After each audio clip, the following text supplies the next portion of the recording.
Are there any success stories of American cars breaking into the Japanese market, and what lessons can be learned from these cases? Today, we're diving into the fascinating world of automotive culture to explore the question, why American cars don't sell in Japan? Join me as we uncover the unique factors and challenges that have prevented American automakers from gaining traction in the Japanese market. From cultural preferences to regulatory hurdles, we'll delve into the complexities behind this phenomenon. Let's rev our engines and uncover the truth behind American cars in Japan. Is Japan closed off to American cars? Japan is the world's third largest automobile market. Yet American cars make up less than 1% of vehicles sold there. This extremely low market share for US automakers in Japan has led some to claim that Japan has purposely closed off its auto market using protectionist policies and barriers to entry. However, a closer examination shows that the reasons for Detroit's struggles in Japan have more to do with fundamental differences between the Japanese and American car markets in terms of consumer taste, sales practices, and quality perceptions. While critics may point to Japan's lack of tariffs on auto imports as evidence that the market is technically open, they argue other barriers exist that make it difficult for foreign companies to gain traction.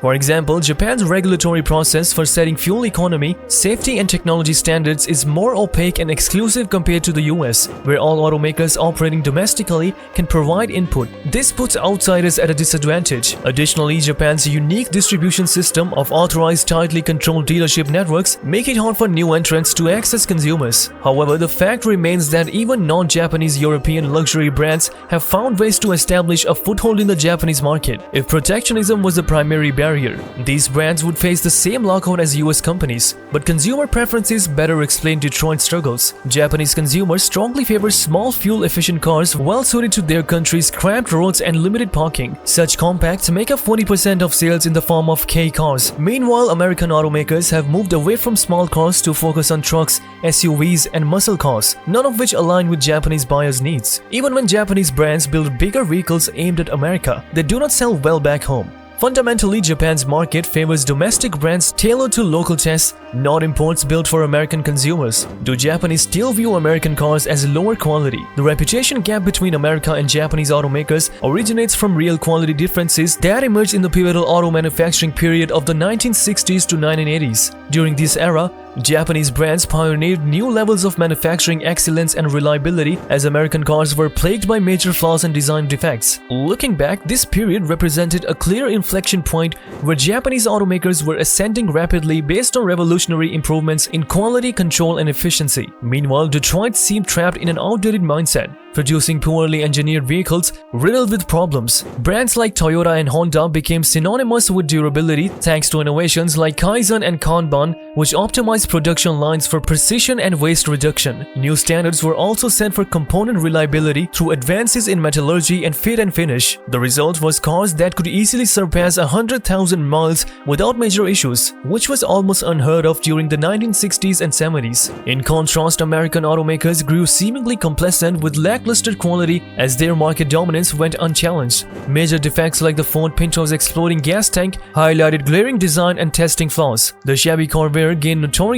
for dangerous swing axle rear suspension problems leading to rollovers. These infamous cases were just the tip of the iceberg when it came to lackluster American quality and engineering during this period. By the 1980s, the reputation gap between Japanese and American brands had become firmly entrenched in consumers' mind worldwide. Toyota and Honda represented precision and reliability, while Chevrolet and Ford evoked showy workmanship prone to defects. This perception solidified through experience, not just hearsay. Japanese cars overwhelmingly delivered higher quality with better fuel economy at the time. Although US automakers have invested heavily to close the quality gap since the late 1980s, perceptions are sticky. Japan's collective memory retains vivid recollections of American lemons like the Ford Pinto or Chevy Vega. Meanwhile, Japanese brands are still associated with unparalleled longevity and precision. The dramatic divergence between the two countries' automotive reputations during the 60s and 80s created durable connotation that persists today. While American cars now regularly maintain top quality rankings and last over 200,000 miles,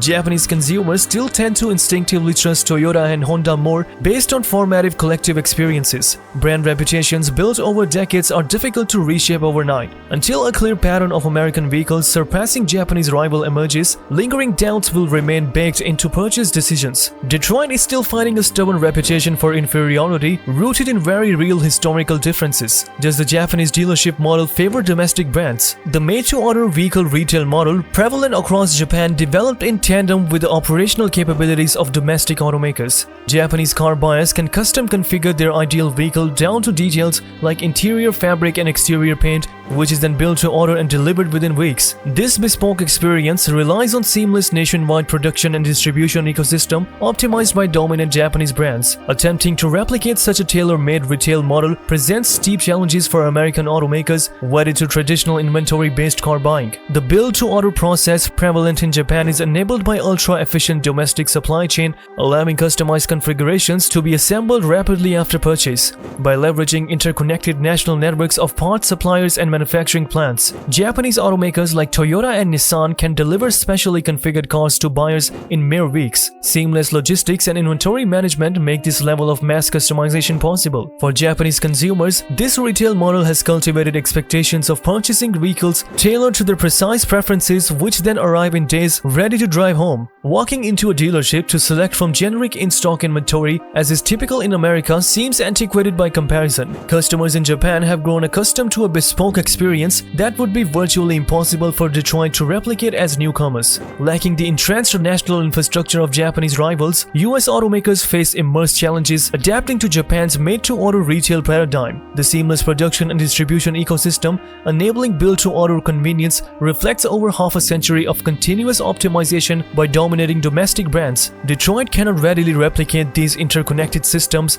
vital for delivering customized vehicles at Japanese market speed and scale. Can US automakers compete globally beyond North America? Japan is just one overseas market where Detroit has fallen short. American automakers have also struggled to gain traction in Europe, South America, and more recently China. Unlike their Japanese and European counterparts, Detroit's global reach remains limited, especially outside of the truck and SUV segments. The common thread across the regions is an apparent difficulty adapting products and brands to attract international customers. In core European markets, American brands lack the prestige and design cachet to effectively compete with established local luxury makes like BMW, Mercedes, and Audi. South American buyers view US brands as lacking sufficient fuel efficiency for their needs, while China represented a growth opportunity. Slower economic growth, increased competition, and trade tensions have dimmed Detroit's prospects. Across these regions, US automakers seem to lack coherent differentiation to sway global consumers, favoring local or European brands tailored more specifically to international tastes. Detroit's heavy reliance on North America leaves it exposed as preferences inevitably shift.